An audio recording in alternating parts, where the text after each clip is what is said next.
এই সিনেমাটা আসলে দীর্ঘদিন ধরে আসলে দম ধরে রাখার প্রস্তুতির সিনেমা সত্যিকার অর্থে। এবং এটার দম কত দূর এটা ঈদের দিন থেকে সিনেমা হলে আসবে, তারপরে দেখা যাবে। আমি আসলে আমার ছোট্ট করে অনুভূতিটা বলতে চাই যে এটার ইনিশিয়েশনটা কিভাবে হলো। একদমই শুরুর গল্প যদি বলি, সেটা হচ্ছে যে আমি প্রতিবার ঈদ করতে আমার গ্রামের বাড়ি যাই। আমার আব্বা আম্মা ওখানে থাকেন।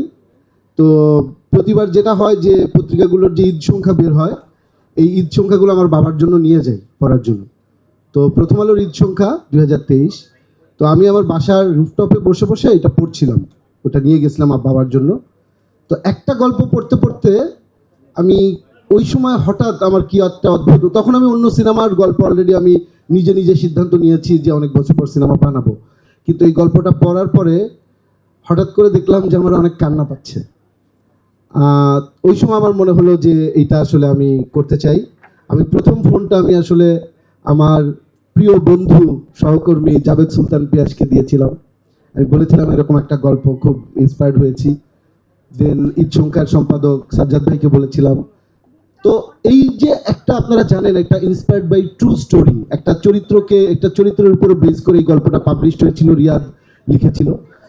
তো এই চরিত্রের সাথে যখন আমি মিশি, এবং সেটা একটা দীর্ঘদিনের জার্নি ছিল, খুবই অদ্ভুত একটা অনুভূতি। মানে এটা আমার নিজের ইন্সপিরেশনের জন্য। মানুষের জীবনে অনেক ঝড়ঝাপটা আসে, আমরা জানি, মানুষ অনেক প্রতিকূল পরিস্থিতির মধ্যে পড়ে, কিন্তু একটা মানুষের মানসিক শক্তি কত বিচিত্র এবং কত স্ট্রং হতে পারে, কত দমদার হতে পারে, যে সেখান থেকে আসলে মানুষ বেঁচে ফিরে। এটা আমার নিজের পার্সোনাল জার্নির সাথে খুব অ্যাটাচড হয়ে যায়, কারণ আমাদের সবার জীবনে স্ট্রাগল আছে, আমরা জানি, সেখান থেকে আমরা কিভাবে বের হয়ে আসি। তো উনার সাথে আমার বাসায় আমরা দীর্ঘদিন আলাপ করেছি। উনি যখন আমাকে সামনাসামনি গল্প বলছিলেন, তখন বারবার উনি কাঁদছিলেন এবং গল্প বলছিলেন, এবং ওই সময়টা আমার জন্য আমার বারবার মনে পড়ে। যতবার স্ক্রিপ্ট নিয়ে কাজ করেছি ততবার এটা মনে পড়ে। এরপরে সত্যিকার অর্থে খুবই অদ্ভুত বিষয়, উনি একটা ডায়েরি গিফট করেন। উনার ওইখান থেকে আসলে এই ডায়েরিটা একটা বড় সূত্রপাত। এই ডায়েরির ভেতরে অনেক কিছু লেখা থাকে, সেটা সব কিছু ডেফিনেটলি ফিল্মে আসবে না, কারণ আমরা আসলে ইন্সপায়ার্ড হয়ে একটা চলচ্চিত্রের গল্প লিখি। কিন্তু এটা যে মূল বক্তব্য ওই ডায়েরির ভিতরে, হয়তো ডায়েরি কোনোদিন পাবলিশ হবে, উনি যদি অনুমতি দেন বই আকারে পাবলিশ হবে, আপনারা দেখবেন। এটা অসাধারণ একটা ডায়েরি, অসাধারণ। এটা আমি সারা জীবন মনে রাখবো, ডায়েরিটা এখন আমার সংগ্রহে আছে। 72 ঘন্টা ময়েশ্চার লক সমৃদ্ধ লিলি বডি ওয়াশ, শিয়া বাটারের গুডনেস স্কিন রিপেয়ার করে রাখে সফট ও গ্লোয়িং। এই সময় জম সিনেমার ঘোষণা দিয়েছি, তারও অনেক আগে থেকে আসলে এই সিনেমার কাহিনী তৈরি করা। একটু আগে তো আমি আসলে ওই গল্প দিয়েই শুরু করেছি। আর এর পরবর্তীতে যদি বলি যে সিগনেচার মার্ক ভিজুয়াল যেগুলো, এখন ধরেন ঢাকা শহরের শাপলা চত্বর, অনেক বাংলা সিনেমায় দেখছেন না যে ঢাকা শহরে আসলেই শাপলা চত্বর দেখা যায়। এখন সব সিনেমা কি সব সিনেমার নকল?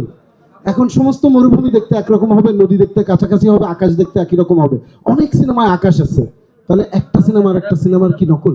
তো ওই জায়গা থেকে আসলে সিনেমা না দেখে না কোনো কিছু বলাটা ঠিক না। জনরা ওয়াইজ কিন্তু অনেক কিছু ম্যাচ করে যাবে। যে ধরেন একটা ফ্যামিলি ড্রামার কিছু বিষয় থাকে একই রকম, একটা সার্ভাইভাল ড্রামার বিষয় থাকে একই রকম, একটা থ্রিলারের কিছু বেসিক জায়গাগুলো থাকে। তো জনরা ফিল্মের অনেক জিনিস থাকে, সেটা ওই জনরাকে ডিফাইন করে। তো এটার জন্য ওই চিন্তাটা থেকে আসলে আমাদের মনে হয় একটু বের হয়ে আসা উচিত। আমরা আসলে ভালো সিনেমা হলে সেটা যদি আমাকে কানেক্ট করে, সেটার সাথে আসলে থাকা উচিত, পজিটিভলি রেসপন্স করা উচিত।